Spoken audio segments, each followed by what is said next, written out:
Welcome back to Nerdy and Flirty, a podcast designed to help you create a life that you love. It's nerdy with all the science-backed information, but it's also flirty. It's fun, quick, and straight to the point. I'm Cass Camp, and I'm a certified personal trainer and nutrition coach. Today, I have the 5 things that I would do differently if I was starting my wellness journey for the first time. It's New Year's resolution season, and I love a New Year's resolution. But the reality is that most people do not stick to their New Year's resolutions.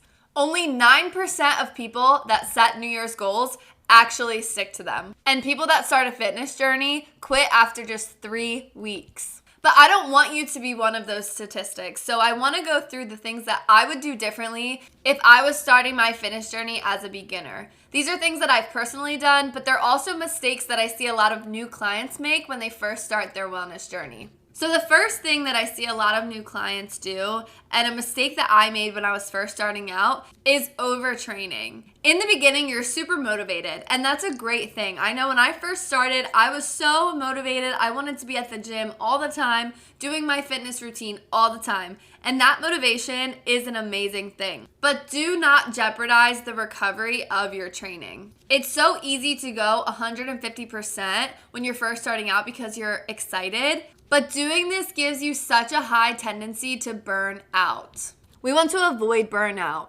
Burnout takes all the enjoyment away and makes you feel more exhausted, makes you feel like you don't want to be there, just ruins the whole experience. Additionally, even if you avoid burnout, if you're overtraining, you're probably not recovering properly. And recovery is super important if you actually want to see those results that you came into in the first place. For me, this was a struggle because I wanted to work out all the time when I was first starting out because I was so excited, but I was actually having more fatigue. I wasn't performing the same way, and I actually could have gotten injured if I kept up with this. When you are training, it's so important to make sure you also prioritize your rest and your recovery. That doesn't necessarily mean just sitting around and not doing anything, but put active rest days in. Things like walking can be so great to alleviate some soreness, get some movement in, but not intensify that overtraining. Going along with this, the second thing that I would do differently is adopt a something is better than nothing approach.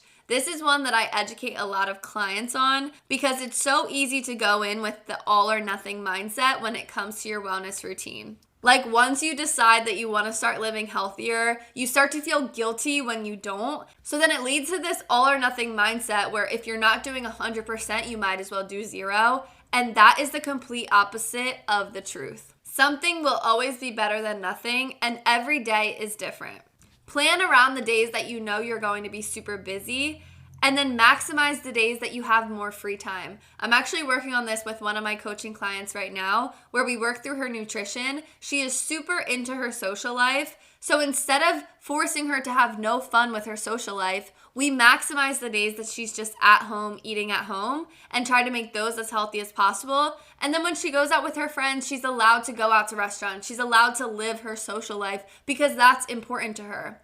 That is far more effective than forcing yourself to do all this healthy eating, all these workouts every single day until you ultimately burn out and then you do nothing at all. If I could go back, I would just reframe my mindset to tell myself that something is better than nothing. It would have saved me so much time, so much energy, because something is always going to be better than nothing. That 10-minute workout is better than no workout at all. And when I say it like that, it sounds like, duh, that makes sense.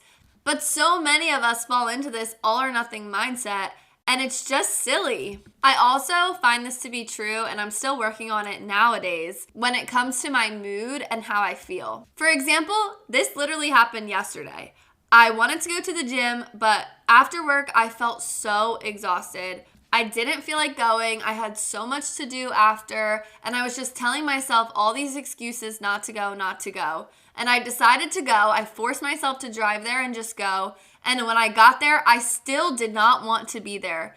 Sometimes just the drive is all that I need to get there and then I feel better. But yesterday, that did not happen. I show up to the gym and I still didn't want to be there. And instead of getting down on myself and trying to force this perfect workout, I went on the treadmill, I walked for 30 minutes, and then I went home. And let me tell you, that entire walk, I was still tired. I still didn't feel good, but I just did what I could. And even that is better than nothing at all. And I'm not saying this in a way to encourage overtraining, because obviously we just talked about that. But walking for 30 minutes wasn't going to kill me. Old me would have felt so bad about that. Old me would have said, well, if I'm not going to do this perfect program split, then I'm not going to go at all. And that's just not the best way to approach it. And now that I've developed my fitness routine a little bit better, I can look back and say, don't do that. But even still, I have to remind myself, a workout when I'm tired and not feeling it is still going to be better than no workout at all. Doing something at 80% is still going to be better than doing 0% at all. The next one is educate.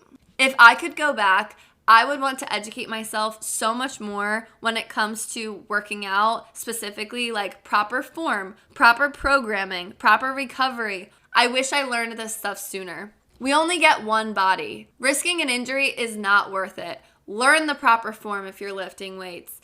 Learn progressive overload so you know how to introduce weights in a healthy manner. If you have the means, hire a trainer, hire a coach, hire someone to help you along the way so you're actually learning the proper way to do things. If you can't hire someone, there is so much free information out there about anything that you want to learn. Do your due diligence and learn as much as you can. One of my favorite podcasts about fitness specifically is Mind Pump. It's 3 guys. They are so intelligent. They talk about all different science, all different basics, specifics, literally everything about fitness and strength training. They're just an amazing resource if you want to learn high quality information for free. But going along with that, there's also so much misinformation out there when it comes to fitness and wellness. So make sure you do your research and make sure you're following people that are science-backed, evidence-based, all that kind of stuff, because like I said, we only get one body. Don't risk an injury because you're misinformed. Number 4, understand that this is forever. Your wellness journey is lifelong, whether you realize it or not. You are in a wellness journey right now. Choose a routine that you can sustainably do forever. It is so tempting to fall into fad diets, 10-day cleanses, 30-day ab challenges, all these quick things that look like quick fixes. But I'm here to break the bad news to you and say that there is no quick fix. When it comes to your wellness, there is no quick fix that will fix all these problems that you think you have. Wellness is forever. So if I could go back, I would tell myself to do things that I could stick to forever. It's not sustainable to just do 100 squats every single day for the rest of my life. It's not sustainable to just do abs and glutes every single day. A mistake I see people make all the time is falling into those quick fixes that are just empty promises at the end of the day. And then lastly, enjoy it. Throughout my wellness journey, I have been through so many phases of enjoying it, loving it, hating it, doing things I thought I had to do to keep up with trends. But I'm here to tell you that wellness should be fun. Wellness should be exciting. This journey should be enjoyable. And if it's not, you might not be doing the right routine for you, and that's okay. Your wellness journey should make you feel good. It should make you feel well. It should make you feel better. We're doing this because at the end of the day, we want to be healthier, right? Which means you should feel good. And I'm not saying it's always going to be easy, because it's definitely not, but it should always make you feel good. And what makes you feel good might be different than what makes someone else feel good, and that's okay. That's something I wish I knew when I first started doing this, because everyone would talk about how working out just makes them feel so good, like that runner's high feeling. And certain workouts never felt that way for me, and I thought I was the problem. I thought, oh, I'm the problem. Working out is just supposed to be horrible. It's supposed to feel bad. And then I started experimenting with different workout types, and I realized I'm not the problem. That workout was.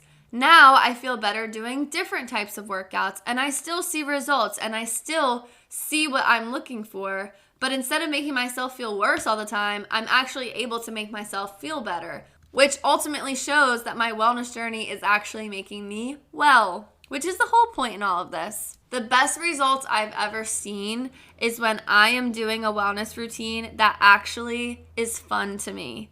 That's when all the good stuff happens, is when you're doing things that you actually enjoy, because number one, it doesn't feel like a chore. You don't rely so much on discipline.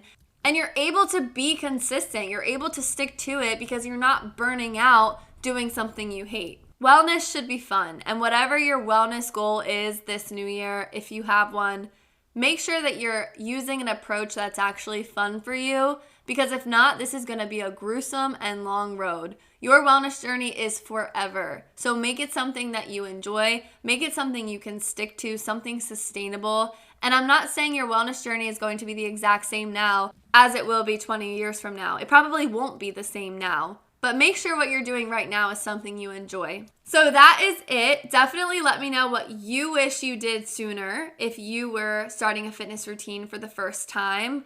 I just used my personal experience and also experiences from my clients, but there are definitely more, so let me know on Instagram at nerdyandflirtypod. I hope you have a great day, great weekend, great week. Thank you for listening.